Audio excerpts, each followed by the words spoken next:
ஸ்கூலில் 1+1+1=3ன்னு சொன்னாங்க. ஆனால் சர்ச்சில் மட்டும் எப்படிடா ஒன்றாச்சு?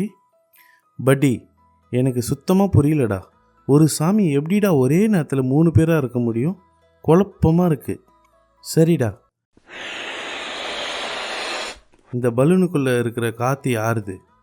உன்னோடது தான் மேன். அப்போ இந்த ஃபோனில் ரெக்கார்ட் ஆகிருக்கிற வாய்ஸ் யாருது? உன் தாத்தா. அதுவும் உந்து தான் டியூட்.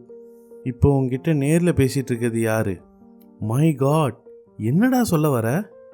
அதே தான், பலூனில் இருக்க என் மூச்சு காற்று பரிசுத்த ஆவி மாதிரி.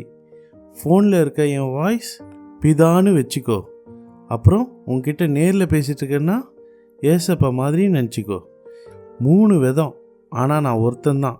புரிஞ்சுதா? அப்போ கடவுள் நம்ம கூடவே இருக்காரு, நமக்குள்ளேயும் இருக்காரு.